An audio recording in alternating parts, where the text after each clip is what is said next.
What's up, dudes and dudettes? It's Tony Lane here of the Dude Network, and I got Damon. I got John Z, and we got a good time ahead of us tonight.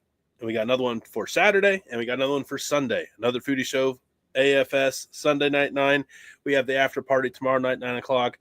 But you're here with us Friday, 9 o'clock Eastern tonight. We're happy to have you.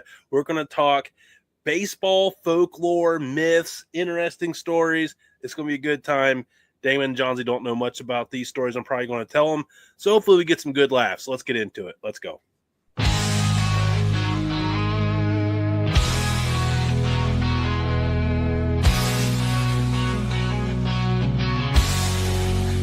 Welcome to the Dude Network, where we chill and unwind. Food, sports, entertainment, the best of its kind. Grab your buddies, have a seat, let's have a good time. 4 nights a week, we'll make sure you feel just fine. Join us as we dive into the coolest trends. Dude Network, where the fun never ends. Dude Network, where the fun never ends. Hanging out with the dudes and dudettes. Talking about the things we love, no regrets. Tune in, relax, and let the good vibe flow. The Dude Network, the place to go.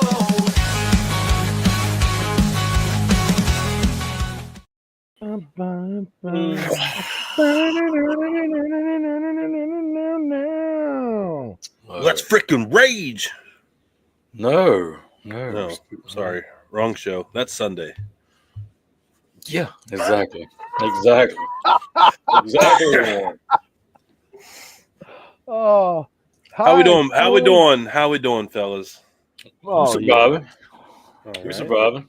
We surviving? Are we living? Man, Or are we it existing? was about, I don't know, about 111 I'm real 6 fuel feet today. from the edge, and I'm thinking, Maybe 6 feet ain't so far down. if it was 6 feet down, I wouldn't even be calling that a ledge. That's just like a planter box, Yeah, I mean, it sounds like, I think, how far you go? 6 feet down, right? allegedly. So they say. I think I get the whole point of that song now. Wow, it took you 23 years to figure it out. I don't listen to it. Okay. Well, What's we'll next? Nickelback? No, here we go. See, we'll save that for another show. I was gonna say it's so bad. He said, "Bump." He took his headphones and everything off. He's like, he's done. he had him backwards like he had his take. Yeah. Glad you finally figured it out, Tony. Creed, bro. Everybody, even when you talk crap to everybody, like, oh, I can't believe you listen to that lame shit. Like, you were still at home going, can you take me Especially in the shower. higher? He carried it in the shower for sure. Oh, yeah. Me? I mean, at the end when he says, go down streets, you all got into it. Don't lie. At one time. I tell you what, I didn't say forever. I never said it was going to be. You know what song? But You know everybody did. Y'all, don't lie. You know what song stuck in like in that era that still lives rent free in my head? Here we go. Please tell me. We were meant to live for so much more. Switchfoot, meant to live. Switchfoot, yeah. But we lost ourselves. Yeah, everybody knows that one. Yeah. Everybody knows that one. Yeah. I was thinking I was really hoping you were gonna say he drinks a whiskey drink, he drinks a vodka drink, he drinks a lager drink, he drinks a cider drink, he drinks the songs that remind him of the good times, he drinks the songs that remind him of the bad times. Oh, Danny boy. We're really making it up for not singing in a while. Come on, Damon, pick it up. I get knocked out. No, Damon left. Hey, I'm here enjoying my nice cold glass of unsweet tea here. Ooh. Y'all carry on. Hey, I'm not gonna lie, man. Unsweet tea has made a comeback. I hated it. That was a sweet tea all the way. But man, if you do a good, what I like about unsweet tea is I'll actually sip it. If it's sweet, it's like wham, gone. Unsweet tea, you can enjoy a good flavored tea. You sip. Yeah, I hadn't drank sweet tea in 10 plus years. Oh, that's how I was. And then Kim started making it with honey. Yeah, you said sugar or anything, and I'm like, Back in the saddle Here again. we go back again. Oh man. I tried to talk about tea, and we went We're- right back. We're on it, baby. We are on it. Hey, Yeah. y'all won one today. Speaking of tea, well, Tea no, ball? I was yeah. There, thank you. I tried to swing it in, but I was like tee it off, and I'm like, that's definitely golf. That is definitely golf. It starts at T-ball. Mm-hmm. T-ball, coach pitch. T-ball. That was a fun time. I had a blast. Watching. I was I think I was right field in T-ball. I think it was the Cincinnati Reds team down in LA area. Ohio was always calling. I was second base. Yeah, Cincinnati. Even that's Kentucky, but Yeah, then I played second and shortstop. That's I was always hot base, third base. there you go. I like Eat it, Damon. Eat it. Yeah, there was a lot. throwing it to everybody. You know, So we're talking about T-ball. Pole That was a beautiful setup for our true purpose and topic of tonight's show, Mm-hmm. which is superstitions of players and teams. Some of these are going to be general. Some of these guys you guys know about, but we're also going to talk about a couple interesting stories and characters of baseball at the turn of the century, the 19th, the 20th century turn, when they turn the page. Okay. So, all right, no talking about a no-hitter. Widely followed superstition among players, fans, and announcers is to avoid mentioning a no-hitter or perfect game while it's in progress, as it's believed to jinx the pitcher's efforts. yeah, 100%. Yep. It's like anytime you're about to shut them out, something you never say like, "Oh, dude, we're skunking them." As soon as you say that, they get a point. It's like every time. Yep. Yeah, it's like in fantasy baseball. We just don't talk about it. Like, well, it's going good so far. Yeah, it could happen. Oh, it's gonna fall apart tomorrow. We could be up like 20-2, and they'd be like, and it could change. There's one game left. A lot can happen. All right, next one. This one I didn't know about. Wade Boggs' chicken dinner. Hall of Famer Wade Boggs was known for religiously eating chicken before every game, believing it brought him good luck. This led to his nickname, Chicken Man. There's That's cool. There's a pitcher for the Giants that used to do that. Not chicken.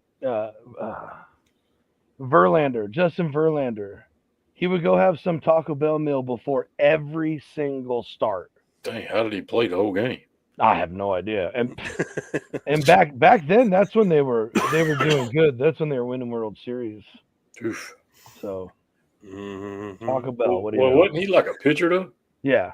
Oh, well, he's good. He can sit in the dugout and go poop. All right. Yeah. Well, that's funny. The next one is pitcher rituals.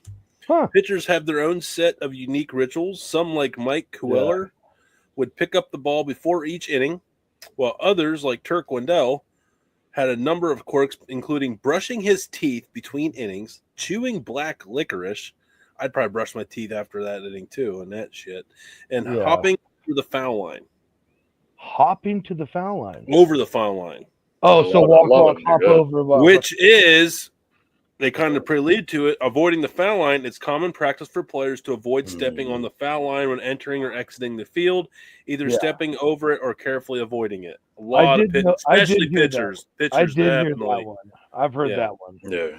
But then there's some that purposely step right on the line. Right. Like, oh, I'm playing so bad, I'm going to step on the line tonight. So most of the time when pitchers walk up and grab that like powder sack or sand sack, whatever. Yeah, Rosenbag. Rosenbag. Thank you. Yeah, I'll get there. Just warm it up. Like some of them will like slap it all over. I was like, what are they doing? And it's all that kind of stuff. Mm-hmm. Where I first learned about it was Andrew Reynolds, the skateboarder. He would go like up to a thing and he would do it like 17 times. He'd walk up, tap his board, and everybody's like, dude, this guy's like a psychotic OCD weirdo. And he was like, all that is for me is I'm just getting out all the jitters before I perform. Yeah. So it totally makes sense on the baseball level. It reminds me, no one had a better pregame ritual than Johnny Drum on Entourage. Auga! What time? I forgot about that. That's good. Yeah, I don't know that shit. At-bat routines. Many bat hitters have developed intricate pre-bat routines, such as Nomar Garciaparra's meticulous batting glove adjustments, which some believe are key to their success. Those are almost all gone now at the major league level because they have the pitcher clock. Mm. They only have they can only call timeout like so many times while at bat. Oh, right. You can't do like back-to-back timeouts. Huh. And they only have like 20, 25 seconds in between pitches. So, Mike. Oh yeah, because guys would his nickname. He would take so long getting in the batter's box. Yeah. Called him the human rain delay. That was his nickname. Good Lord. Yeah. Yeah, there was guys who would touch everywhere, walk around the outside a couple times. Well, it's funny you make it. When they say, everyone's like, why is the diamond plate? Why is the home plate shaped the way it's shaped? It's actually like the cross, like when the Catholics go. Mm-hmm. It's if you do that on the plate, it works out. So it's kind of like they took the cross and made it into like a polygon of some sorts, and that was the origination of the home plates. How about that? Fun facts all over the place. Yeah. So team-specific good luck: the 1894 Baltimore Orioles and the turkey gravy. Again, I don't know what this is about to say, but I've never heard this one. Yeah, this team, known for its offensive prowess, attributed success to a strange tradition of drinking a glass of turkey gravy before each game. No, there you go. bro. There you go. That's pretty nutritious for you. It's probably flowing. Yeah, before they went out and drank probably like 6 liters of whiskey that night. True. Yeah, that's good too. So was the night before or before the game? Before the game. Like, hey, we're getting ready to take the field. All right, do your shots. And then the first guy hits a dinger out to the fence. He's got to work his way all the way to the third base or home with a friggin' belly full of gravy. Brutal. That is brutal. It'll come back. The Pittsburgh Pirates and the Jolly Roger. In recent years, the Pirates have adopted the practice of raising the Jolly Roger flag after wins, believing it brings them good luck. Maybe they should stop this tradition and improves their postseason chances. They should really stop that tradition. Seems like it's doing the opposite for them. Oh, yeah, they need to burn the Jolly Roger out at center field. But Paul Skeens needs to light the Jolly Roger on fire. Clipping it. You got to reverse the curse. Okay, well. In baseball years, man, it's got to be like 70. It's always like 70-something years. Yeah, there's so many rules. Like the Babe Ruth curse thing was wasn't that like 70-something years? Yep. How many years? Like 70-something, I think. When they traded Babe Ruth to the Yankees. Oh yeah, it was from broken. The Red Sox. It was broken 2004. No, that was after that, wasn't it? That was when they broke the curse of Babe Ruth because I was a freshman in college and it was. I remember watching it. Yeah. How many did you say, Johnson? Like 70, 76. It was 85. It was actually 85. The curse of Babe 85 years. It was the 1920s. So did you guys ever another curse? There was another curse that was like 70-something years. Oh, Billy Goat and the Indians Roll Tribe let the Cubs win that one back in. Yeah, they kicked his goat out or something, right? Yeah, they banned the goat. That was the good luck, and they blew like a World Series lead they had, and then they never won again for like 70-something years. Okay. They had hey, can't have pets in the stadium. The rule, fair. But apparently it was more of like a mascot, so everyone was pissed. Like, why are you doing this? Right. Unusual and personal good luck charms. The first one, Jason Giambi. Oh, these got to be funny. I bet you there's some interesting. Oakland Athletic. Yeah. Here, Jason Giambi's gold thong. To break out of slumps, Jason Giambi wore a gold thong under his uniform and even shared it with slumping teammates. So they passed around the gold banana hammock. Well, I mean, it'd be like I mean, John's, I don't know why he's mad. They act like they never accidentally swapped water polo swimsuits. You can't tell me. Not even one time. No, not even one time. Bro, do you know how many Speedos I owned? Like at one time, several. I don't know. How many did you own, John? We would wear, depending on what schools, we would wear 2 or 3 a game. 3 Speedos, John Z. Yeah. But I wasn't thonging it up. Look, you can try and twist it however you want. It's still weird. I never borrowed no one else's. That's a damn 100% fact. That's all. Okay, then that even no one borrowed mine. Even water polo guys don't share the grape smoke. Dude, are you? So I think it's kind of gross. If someone, if we were somewhere and you guys needed to borrow a pair of socks, not even underwear, those are your socks from now on. Yeah, I don't want them back. Yeah, 100%. Yeah. So I'm for sure not wearing someone else's butt floss, bro. That ain't happening. Yeah, true. There's no way I'm wearing. Yeah, I don't get that shit. I just don't get that shit at all.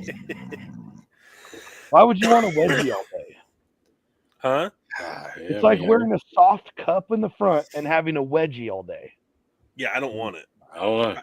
If you remember John Ritter when he did the original Rules to Dating My Teenage Daughter with like Kelly, the girl from, right.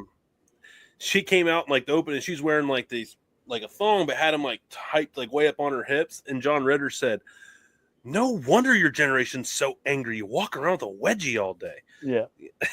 Just remember that one line. Shout out. Rest in peace, John Ritter. What up, dude? 100%. Yeah. Rico Cardi's candles.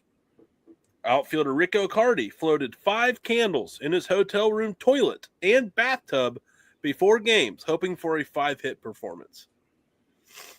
Question is, did he flush them down the toilet?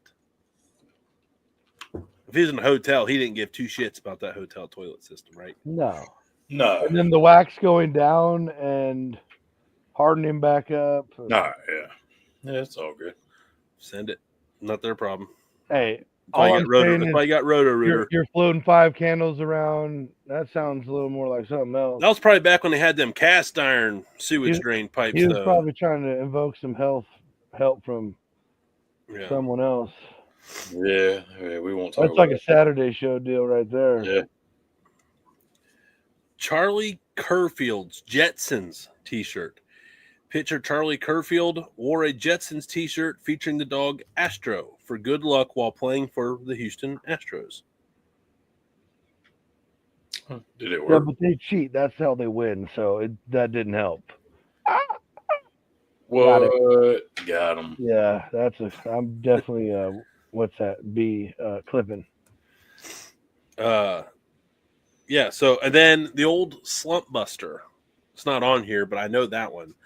Ryan Sandberg of the Chicago Cubs invented the slump buster, and it's very not nice toward the females. So this is just how it was. This does not reflect anybody's opinions or viewpoints on this show.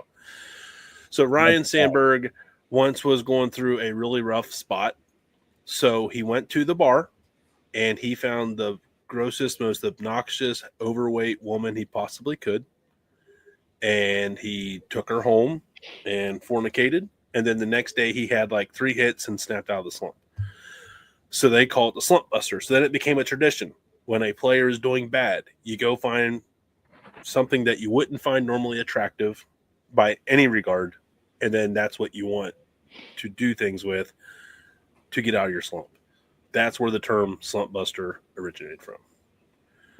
Again, does not reflect any of our viewpoints or beliefs. Like that just got more. I think it was a scumbag thing to do. I mean, let's just call it for what it is. Yeah. 100% scumbag, but that's baseball, and I'm just getting started because now we're going to move on to Lil Rastus,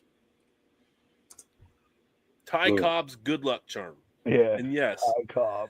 This is a real thing. In the summer of 1908, Tyrus Cobb, the Georgia Peach, discovered a 10-year-old black orphan, Lil Rastus, hanging around the Detroit ballpark.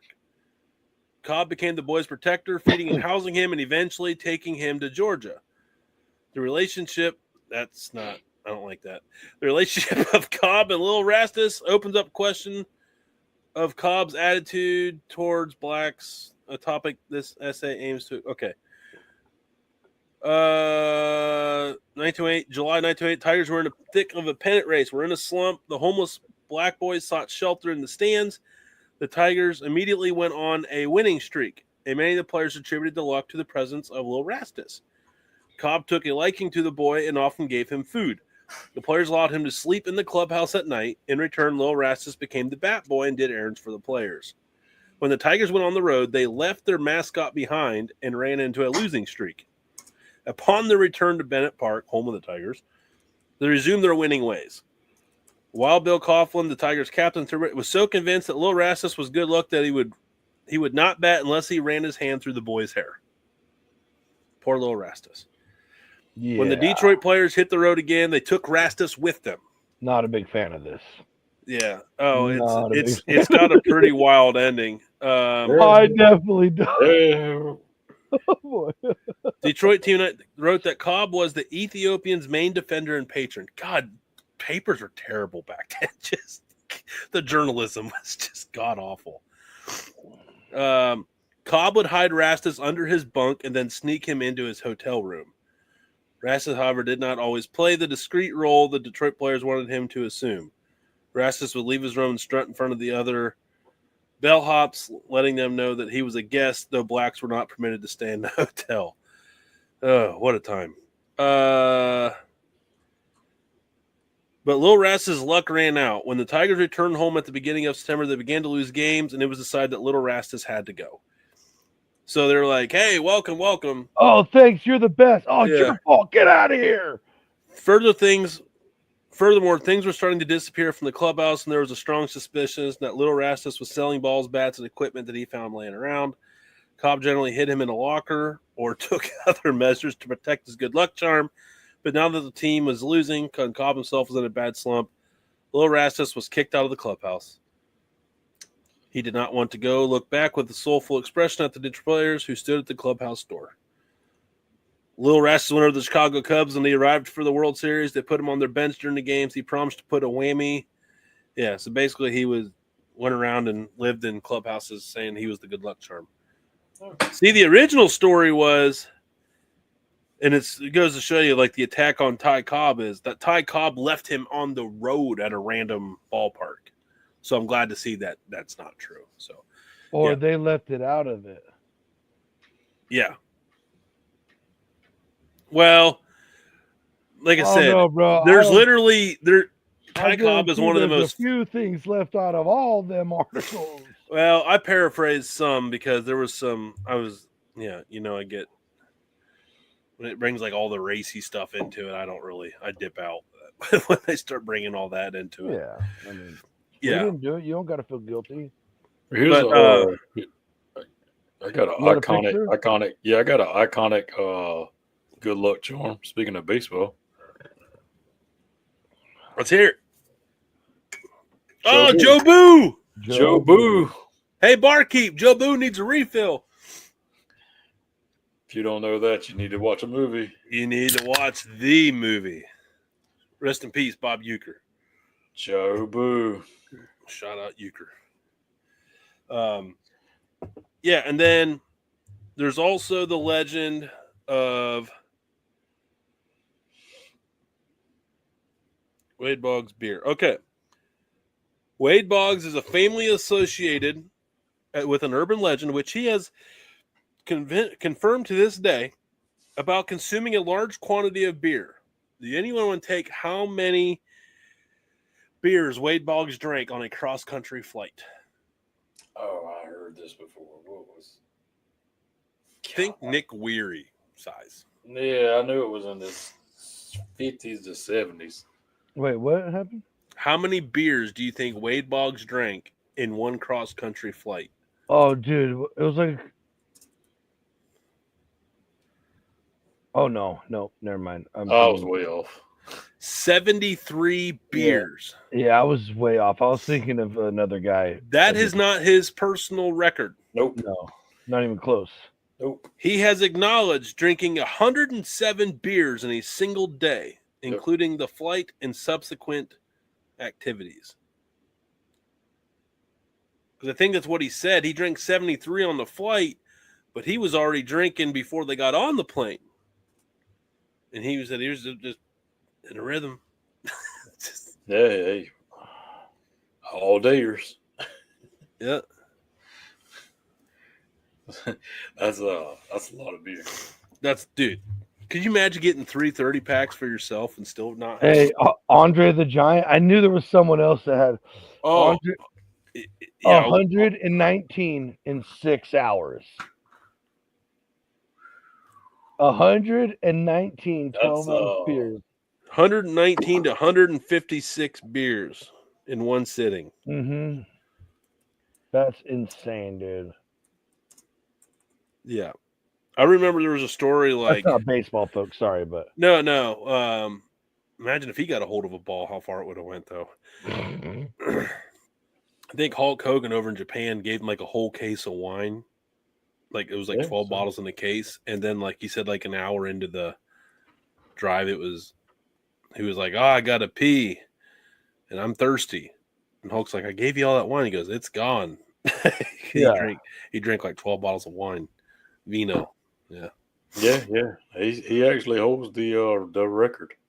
What's it? What's like 156 or 100? Yeah, it says reported between 119 and 156. Okay. Shout out Andre. That's a large discrepancy. That is huge. From one. I mean, in all fairness, I wouldn't quite remember between 119 to 156 either. In his defense. I mean, the evidence should be there, bottles or whatever. Let's see how I got my calculator here. 119. It says times 12. Say you could drink between 120 and 150 of bottles of beers in one sitting. 119 is 1,428 ounces. Well, they broke this one down into liters. They said he could consume 41 liters of beer in 6 hours.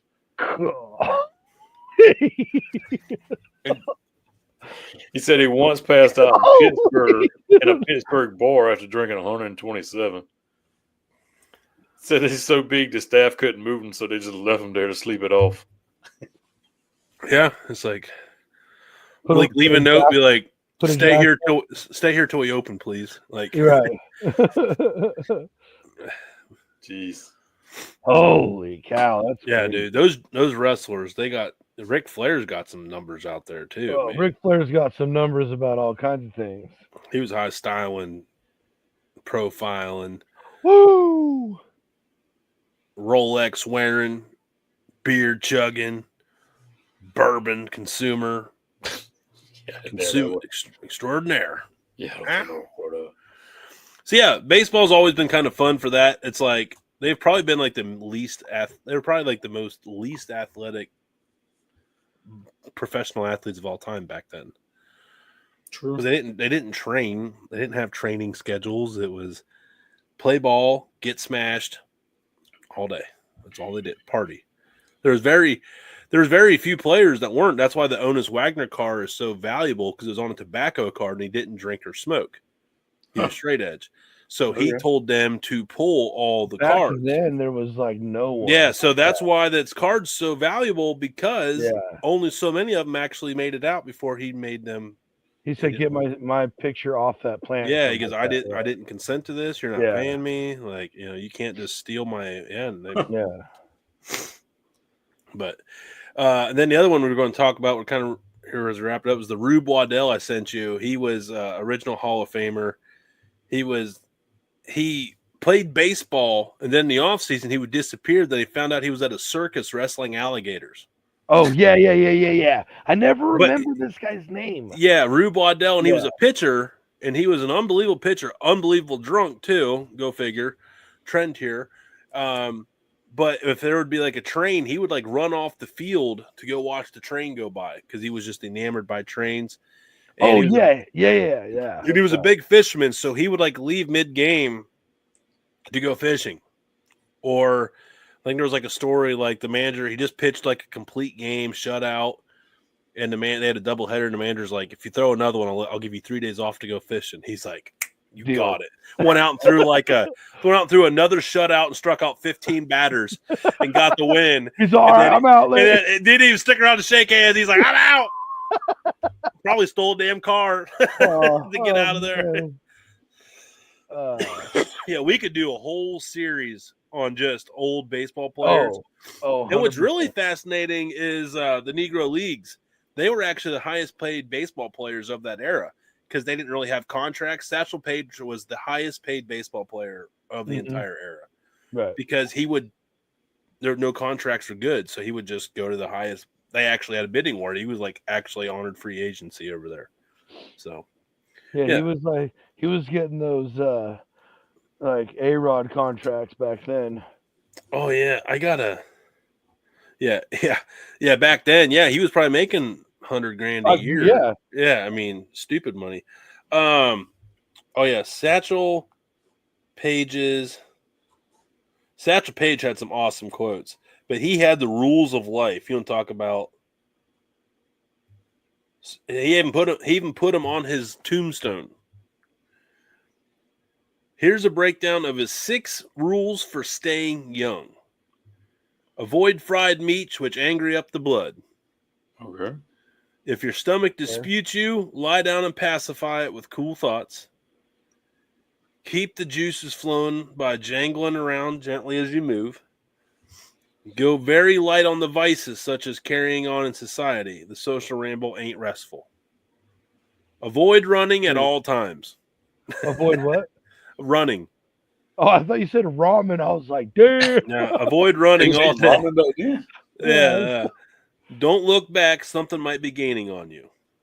That was his 6 rules to staying young. Yeah, that one's kind of cool, though. Yeah. So, and you know what? There's only one rule to the Dude Network. That is subscribe to the Dude Network podcast and tune in to all our shows Friday, Saturday, and Sunday.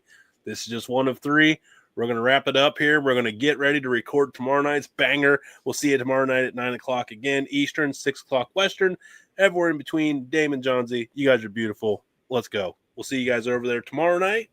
We'll see you next night. Deuces.